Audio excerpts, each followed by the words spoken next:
लखिमपुर डिस्ट्रिक्टनि सिङाव थानाय 4 नं सनापुर गामियाव बेबायदि आदिबासि आरो बर'नि गेजेराव माबा बुलाय सोलाय दाङा बाजि। गुड आफ्टारनुन लोगोफोर, बेलासिनि गोजोन हामलायनायजों लोगोसे दिनै आं दंफैयो लखिमपुर जिल्लानि सिङाव थानाय मोनसे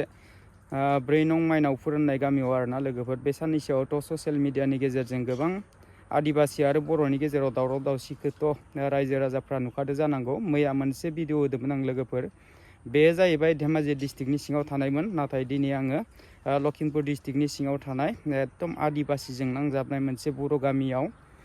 खौरां लानो होनना फैदों दै लोगोफोर। जाहाथे लोगोफ्रा भिडिअखौ फार्स्टनिफ्राय अननानै नायजोबबानो जाबाय। भिडिअ खालामनायाव गोबां खस्थ' जायो दै लोगोफोर, जाहाथे नोंथांमोना भिडिअखौ नायनानै ओरैनो थांनो नाङा। चेनेलाव जुदि गोदानब्ला साबस्क्राइब खालाम, जुदि भिडिअखौ नायनानै मोजां मोनदोंब्ला लाइक खालामदो, शेयार खालामदो, ओमफ्राय कमेन्ट खालामना होदो लोगोफोर। बिदिब्ला जोङो नैबेसानि आदाजों एसे सावरायगोन दे दसे उनाव। गिबियावनो आङो सावथालनि न'खौ देखायग्रोनो दे लोगोफोर। नैबे बेदर गोसोमनि न' दै लोगोफोर, नायना लाबानो जाबाय। ओमफ्राय ओरैजाय नै जाहैबाय बर'नि न' आरोना लोगोफोर। बिदिब्ला जों बिसोरजों एसे सावरायनि दै लोगोफोर। दा आं सासे बर'नि न'खराव मोनफैबाय लोगोफोर। नैबे आदाजों एसे सावरायना लानि। बे साननैसोआवथ' गोबां ससियेल मिडियानि गेजेरजों आदिबासि आरो बर'नि गेजेराव दावराव दावसिखौथ' रायजो राजाफ्रा गासिबो नुखादों जानांगौ। बेनिफ्राय नैबे गामिया 4 नं सनापुर गामिया आदिबासिनि एकदम नांजाबनायानो खोमा ना? आदिबासिनि एकदम खाथि खाथि एखे सिमायावनो होनजायो। नैबे आदाजों आङो आदिबासि आरो बर'नि गेजेराव माबाफोर दावराव दावसि जादों नामा एसे सोंनाय फिननाय खालामना लानि आदानिफ्राय, जाहाथे रायजो राजाफ्रा भिडिअखौ नायलांबानो जाबाय। खुलुमबाय आदा। खुलुमबाय। बे साननैसोआवथ' जोङो गोबां माने ससियेल मिडियानि गेजेरजों ओरैजाय BTC साइडआव सावथाल आरो बर'नि गेजेराव दावराव दावसि दाङा बाजि, न' सावलायलायनाय, बुथारलायनाय, गोबां जोङो दावराव दावसि नुदों। दा बे जोंनि लखिमपुर डिस्ट्रिक्टनि सिङाव थानाय 4 नं सनापुर गामियाव बेबायदि आदिबासि आरो बर'नि गेजेराव माबा बुलाय सोलाय दाङा बाजि, दावहा बा जुद्ध बेबायदि जादों नामा? बेयावथ' जेबो गैया बारु, सबानो बिदा फंबाय बायदि मिलायनानैनो बिदिनो मिला मिसि दङ दासान्दि। भबिष्यतआव मा जागोन जों दा जेनेबा मोननै हारिनि गेजेराव बा आदिबासिफ्रा बर'खौ गियो, बर'फ्रा आदिबासिखौ गियो, बेबायदि हरफ्राव माबा मोनसे गिनानै माने सन्देहफोर खालामलायनाय दं नामा बर्थमान बे साननैसोनि गेजेराव? जोंनियावथ' बिदि गैया। बिसोरो जुदि बिदि सानदों जों बेखौबो बुंनो हाया। होमबाबो जेनेबा दा आदामोना माने एकदम जेरै सिगां दङ बेबायदिनो, जेनेबा जेबो सिन्था थिन्था गैयाबासिनो बेबायदिनो बर्थमान माने मोजाङैनो दं माने ना? खुनु माने गिला गिलि गैया। बेनिफ्राय बेखिनियाव आदिबासिया बेसेबांसो न'खर दं? बर'निफ्राय बांसिन दं। बर'निख्रुइ बांसिन दंना? ओरै सिगांखैथ' बिराद दं गासिबो एसे ओरैजाय ना? बेल' नङा, सौरा गामि गेजेरावबो दङ आरो जेराव मेराव दङ। ओमफ्राय एसे 150-200 दङ। होमबाबो बर्थमान जेबो बेबायदि नांलाय खमलाय दावराव दावसि जालायनाय गैथ'आ ना? गैया। आं दाख्लिबोथ' देखायखांखाबायमोन। दाखालिनि भिडिअआ एसे आं जायगाखौसो देखायदोंमोन। दिनै माने आङो नैबे आदाजों फिन आरो बेयाव फैनानै सावरायफैनायानो जाहैबाय जोंनि बर' रायजो राजाफ्रा मेगनजों नुवा, दानि जुगावथ' ससियेल मिडियानि गेजेरजों गोबां बाथ्राफोरखौ मिन्थियो। बेनि थाखायनो आङो दिनै माने जोंनि लखिमपुर डिस्ट्रिक्टनि सिङाव थानाय नैबे बर' गामिनि एसे माने हाल सालफोरखौ दाथ' जिबायदि खम जानानै दं आदिबासि आरो बर'नि गेजेराव, माने ससियेल मिडियानि थ्रुयै बा इउटुब फेसबुकनि थ्रुयै आङो माने मिथिहोनो होननानै दिनै आरोबाव फिन नैबे गामियाव भिडिअ खालामनो फैदों रायजोफोर। जाहाथे भिडिअखौ रायजोफ्रा फार्स्टनिफ्राय जोबजासिम नायलांबानो जाबाय। बिदिब्ला जोङो आरो सिगांखै थांनानै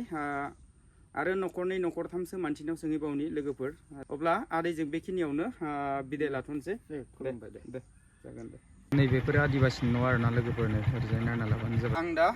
मोनसे हाग्रा गेजेरनि बर'नि न'खराव फैदों आरोना लोगोफोर। बेनिफ्राय नैबे आब'जों एसे सावरायना लानि दै। बिथांमोना बे हाग्रा गेजेराव माबायदि रायजो जायो, बिसिनि न'खराव माबायदि सोलिना दं, जाहाथे आं नैबे आब'जों एसे रायलायनि लोगोफ्रा जाहाथे भिडिअखौ नायलांबानो जाबाय खुलुमबाय आब' आब'मोना सिगां न'आव बेयावमोनथाय जोंना सिगां न'आ बामसिनियावमोन आरो बामसेनिया ना बामसेनियाव बर' दं जानो गेजेर गेजेर हाबखांनाय गेजेर गेजेर हाबखांनाय दंना बेनिफ्राय बामसेनियानिफ्राय इयाव फैनाया बेसे गोबाव जाखोबा 5 बोसोर जाबायना होमबा बारा गोबाव जायाखैना इयाव फैनाया बेनिफ्राय आदायाबोथ' दङ मा खालामनो थांदोंबा हाजिरा मावनो थांदों ना बिथाखौ बायना लाबाय दा न'खौथ' लुबाय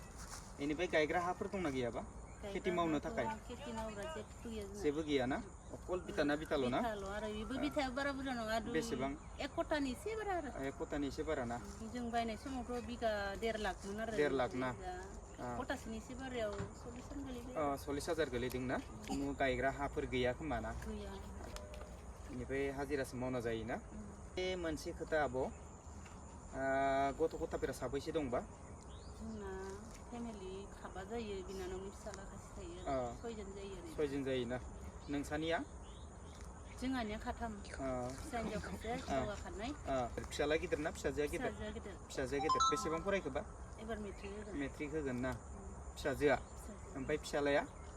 क्लास 10 आव थांसिगोन आरो क्लास 10 आव ना मा स्कुलाव फरायदों बिसोरो फिसाजोआ बामसिनियाव अरुणोदय स्कुलाव फरायो फिसालाया हाई सेकेन्डारियाव ना बर' ना हारसाबा हारसायाव ना होमबा रावबो बर'आवथ' फरायनाय जायाखै दा ओमफ्राय उन्दैथारा बेसेबां फरायदों होनदो क्लास 5 एबार क्लास 5 ना 6 आव थांसिगोन आरो बबे स्कुलाव फरायदों होनदो जय किसानाव इयाव ना गुगामुगावनो थांलाय फैलाया इनिफ्राय थाङो ना ओजों अबेबा बर्डिंफोर थायो बर्डिं थांनानै जेबो राहा गैया न'निफ्रायनो थांलाय फैलाय जालाबाय साइडआ बबे पन्सायतआव गोलैयोबा जोंना पन्सायतआ भटारखौ दानना लाबोयाखै नालाय खदमगुरियानो गोलैयो खदमगुरियाव दङ ना बेनिफ्राय आइ न'फोरखौथ' मोनाखै ओमफ्राय आइफ्राव बिदि सेन्सासफोर जागोन ना जायाखै जादों बहुतबार जादों खिन्थु जोंनिया मोनाखै बाबामोननिया आइमोननिया बिखुनजोमोननिया मोनबाय आरो एखे लोगोसे जोंना ओजों थानायाव बानायदोंमोन बेनिफ्राय जोंनिखौ बोरैबा रिजेक्ट खालामनानै होदों मानो खालामनाय बेखौ मिन्थिला आरो मोननाय जायाखै आरो ओमफ्राय दा गोदानै इदि जिअ'टेक खालामनो जिअ'टेक गोदानै खालामनाया दाखालि इयाव खालामफैदोंना जों खालामदों जोंनो लेंहरना खालामदों जोंनो खालामदोंना बेनिफ्राय जेनेबा जिअ'टेकखौथ' खालामबाय ओमफ्राय न' मोनबा बबेयाव लुनांगोन बेखौ बुंगोन ना बुङाखैबा बेखौथ' बुंदों इयाव धेमाजि जायो नालाय इयावनो लुनो हागोन इयावनो लुनो हागोन होनदों ना डिस्ट्रिक्टआ एखे नालाय इयावनो लुनो हागोन ना होमबाथ' मोजाङानो मोनोना मोना आवगायनिफ्रायनो जों एफा जुजिबाय होमबाबो न' गंसेबो मोनासै जोङो बेखायनो माने जों बिराद गोसोआव गाबनाय फैयो आरो मानो मोनासै मालाया बयबो मोनजोब्बाय आवगायबो जोङो सिख्ला समावनो एसेबां पन्सायतआवबो गिदिंबाय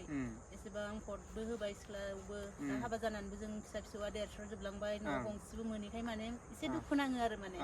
मानो मोनाखै बिदि सानो आरो भट नांगौबाल' जोंनि खाथियाव फैयो ओमफ्राय जोंनो जेबो बुस्थु मोनसे होआ इसोरो बिदि सानो आरो जेथिया भट होनो गोनां होनबाथ' जों थांनानै जों थांनानै होयो इमान खस्थ' जुदि इनिफ्राय थांनानै भट होनांगौ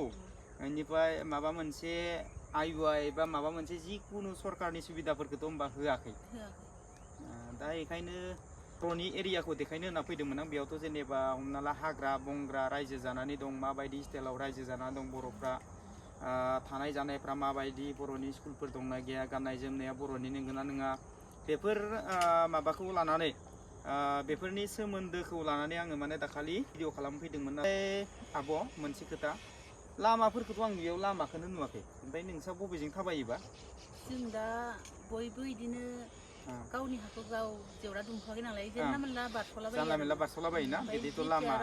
बयबो गाव गावनि सिमाखौ दुमथ'बा निजेनि बाउन्डारि थाबायनांसिगोन आरो नोंसानिखौथ' आं नुदों बेयाव जेबो मटर साइकेल गारिबो जेबो लाबोजाया माने बेफोर हाफ्रालाय सोरनि सिगांनि हाफ्रा बेखिनियाबो जोंनि आदामोननिनो गोजा आरो ओमफ्राय जों आदामोननिफ्राय माने खथासे लानाय जादों आरो मोनसे खोथा आब' दा जेनेबा जोंना BKWSC आव गोलैयोना BKWSC आव थानाय बा खुंथायाव थानाय गेदेर गोलाव सारमोनखौ नोंथाङा माबा मोनसे बेखिनि एरियाखौ थाबायनो थाखाय लामा बायदिसिनाफोरखौ बानायना होनो थाखाय एसे खावलायहरो नामा नोंथांनिफ्राय खावलायनोथ' लुगैदों गथ' गथाय स्कुलनि थाखाय नांगौ लामा मोजां गारि मथर हाबजानाय नांगौ बेमार आजार जाबा फटनो जोंबो गारि मथर लिंहरनानै थांनो हानाय सुबिदाखौ मोननो लुगैयो आरो नाथाय दा गेदेर सारफोरा जों हरना हरा बेखौनो मोननो लुगैजादोंमोन आरो फरायनायनिबो बहुत उसुबिदा लाइन होबाबो माने जोंनिफ्राय बहुत फैसा बिदों आरो माने लाइन बोनो थाखाय माने लाइन मोनसे बोनायाव जोंनिफ्राय जुदि 12,000 गाहाम बियोबा जों हाजिरा मावना जानाया बोरै लाइन लानानै जानो हागोन होमबा कारेन्टबो गैयाना कारेन्टआ दंबाबो माने फैसा गैयिनि थाखाय लानो हायाखै लाथ'वाखै आरो ना लाथ'वाखै आरो बयबोआनो लायाखै जोंनि बे एरियायाव ओरैनो लाइनखौ होना दोनदों सरकारनि होनना बुंदों नाथाय सरकारनियानो जेबो नङा अकल माने फैसा होना लानांगौ आरो फैसा नांगौ फैसा नङाबाथ' जाया ओरैनो गभर्नमेन्टआ होदों होनब्लाबो माने बेबायदि माने ओरैनो फ्रियाव एसे खमावबालाय लानो हायोमोन नाथाय दा 12,000 गाहाम 12,000 गोजों ना 12,000 फैसाखौ खामायनो थांबा बेसे दोननांगोन जों फारसेनिफ्राय बायना जानाय खेथि गैया गथ' गथाय फरायनायनि खोथा दं गारि भारा हरनायनि खोथा दं दा जों संख्रि फानलु बायना जागौ माइनियानो फिसाफोरनो गारि भारा हरगौ माइनियावनो समाव जोंहा आन्दायनांगौ जायो बेखायनो माने जों लाइनखौ लानाय जाथ'वाखै सलार फिसा मोनसे बायनानै बिदिनो थादों आरो नैबेबायदि सलारजोंसो बाल्ब सुनानै थायो आरोना लोगोफोर कारेन्ट सारेन्टबो गैया नै कारेन्टआ दङब्लाबो लानो हायाखै नै खुन्थाल' दं आरोना तारबो गैयाना इखिनियावथ' होआखै गोबां दुखु नांथाव आरोना लोगोफोर जोंनि बर' हारिनि रायजो जानाया एकदम माने गोदो जेरै दं दाबो बेबायदिनो होनना बुंनांगोन हाग्रा बंग्रा खुनु लामानि